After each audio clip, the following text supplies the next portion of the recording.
Hello everybody, it's Bee from Bespoke Crafts and welcome to my channel. Before I start talking about the card, I'd like to thank everybody for subscribing and liking my videos. If you're watching and you haven't yet subscribed, please consider doing so. It does help my channel, all the algorithm stuff and the bits that go on behind. I don't really understand it, but subscribing doesn't cost anything, it is free. It is just a click away and it really does help my channel to grow.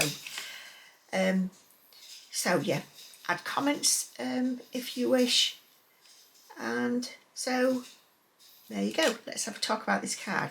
So I've decided to have a go at a mixed media. So I've done a lot of layering of the colours. I've used distress spray stains. I've used this texture paste. It's metallic white. It is beautiful, and it's taken on the colour from behind, which I didn't really want because I put the micro glaze over the top of the colours before I did the stenciling. But anyway, so it's not too bad. It's not too bad.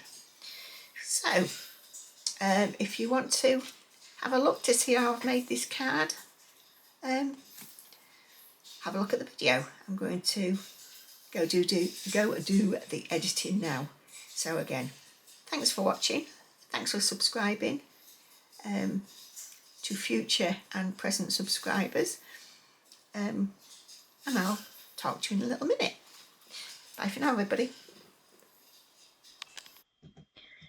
Hello everybody, I'm on the voiceover, and again we are using the mixed media paper that I've used for the last 2-3 cards that I've made a video from. So yeah, I'm just taking a piece out, but this time I'm not going to cut it down to size, and the size that I normally cut down to is 5 1/4 by 5 1/4 for the top panel. I'm using the distress spray stains. I'm using mustard seed, wilted violet and so salty ocean, and my trusty blower. So I'm just going to absolutely saturate this piece of paper. Yeah, I'm still dripping all over. I haven't had a look at it, my sprayer, as yet. So I'm being a bit cautious when I'm applying the colour because I'm not really sure what I want to do. It is for a female's birthday card, and we have a tapping of feet that's just walked in.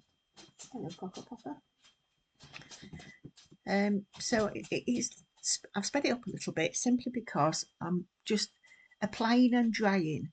The good thing about the distresses is that when you dry them, they layer up, so you get the different shades, and I think, well, they do look better. That's what they're designed to do. So yeah, just moving the colour where I want it, dabbing it off. There's no rhyme, no reason for the way that I'm doing this. It is literally just you get what you get, sort of thing. And that was a bit of a mistake initially because it's tended up being a little bit muddy, which is why there's not an awful lot on there, to be fair, but it's just added that little bit of extra interest. And also the green and the blue went a little bit muddy, which you would expect. But being able to take them off quite quickly does limit that as well. So yeah, we're just making some shapes, as it were, and blowing about and drying off. I do make sure that my paper is almost dry before I put the next load of colour on. I'm just putting some splats on here, and you can see where they've gone immediately, lifting them up, where they've removed the colour. So it just gives that extra not dimensions, but extra texture and interest to the card. to the background. So I've decided that I'm going to now do some stamping, and I'm going to use the archival ink for this, simply because if I decide that I'm going to wet it again, I don't want the stamping to smudge. So I'm just sort of like adding just different little bits of text, little bits of numbers to all over. And then I bought a excuse me, then I've got a just a little stamp with it's like got little cracks on it, as it were. So yeah, you do have to leave that to dry a little bit. So now I'm using the Distress Micro Glaze. I can't remember what I watched the other day that made me want to have a go at this. I can't remember the name of the YouTuber, which is silly of me really, because I do like to mention everybody that I look at. But she'd done some embossing on the top, and I'm using there. I'm just going to have to get it out because that was a bit quick for me. Not that one.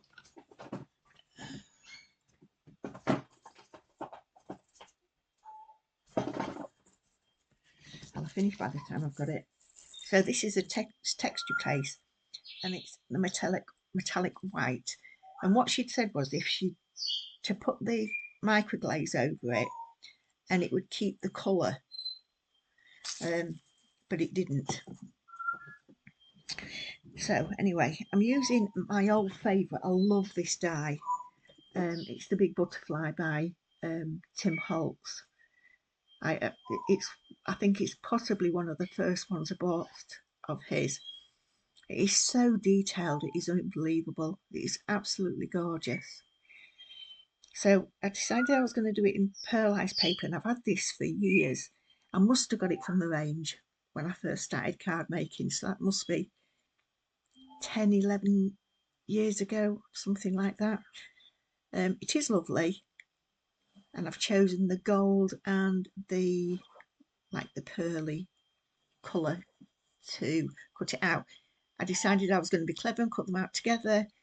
That was a mistake, so I didn't show you that. I've just cut it out. It took me ages, and then I'm trying them on, and they're too pale. They are beautiful, but they are too pale for what I want. So I've decided that I'm going to do it in black.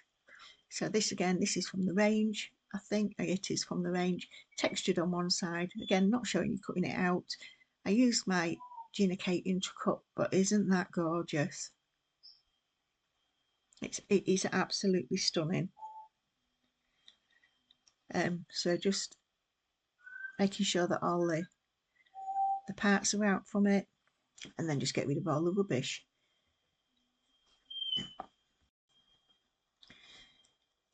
So just look at the difference that this makes.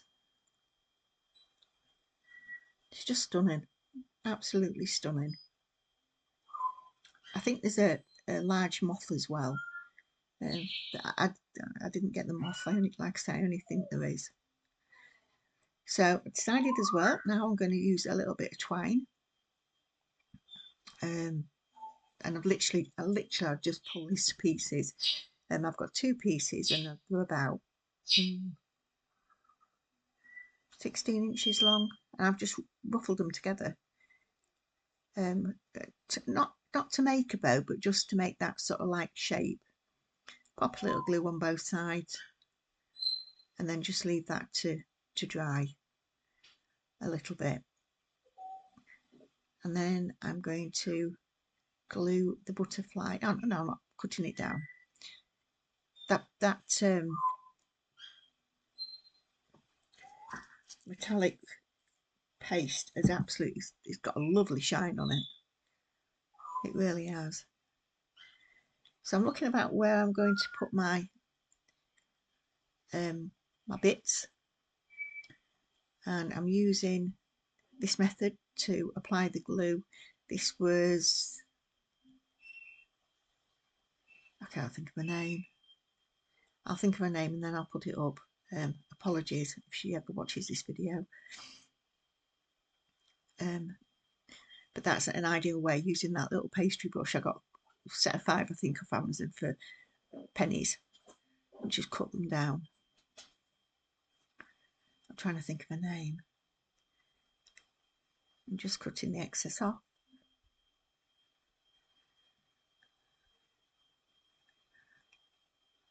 Taking the twine out. It's not where I want it, and just pop it on the side.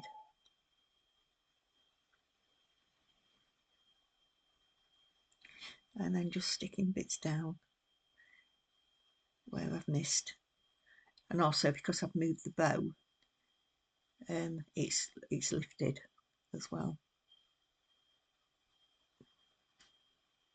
Natalie Bowers, that's it. So yeah, it was Natalie Bowers' idea. So I'm just putting some sequins on, just to add a little bit of zhuzh.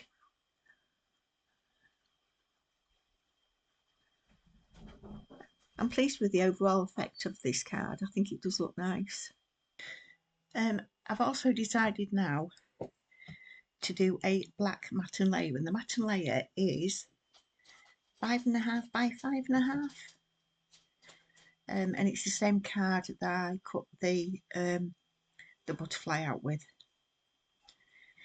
So I'm just deciding whether to stick it onto that or cut it out first. I can't remember what I decided to do. Probably cut it out.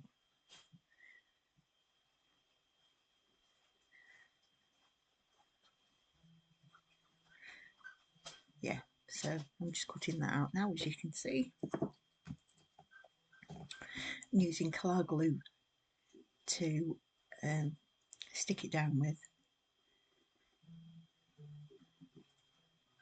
I've said many a time before, Collall glue is really, really strong and is my preferred glue. And I've got my card base, which is just over 5 3/4 by 5 3/4.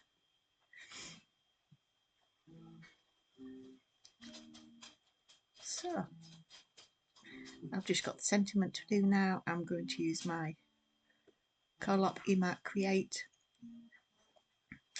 to do that with. Love this little printer. If anybody's interested in having a look at them, there is a link in my description. In fact, there's loads of links in my descriptions. I don't know whether I'll find one for the butterfly. I don't know whether it's still on the go or not, but I will have a look, and if it is, I will find it and pop it there for you. So that's that done. I'm just going to cut that out, and then I'm going to go around the edges with, it's a antique paste, which you'll see it in a minute.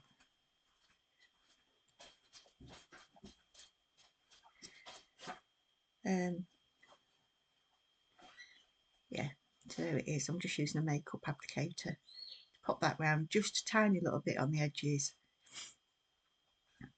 just to finish that off a little bit. And I'm going to glue that down using my tweezers, just to make sure that I don't smudge it, because I certainly don't want it smudged. So there you go, everybody. There's today's card. I hope you like it.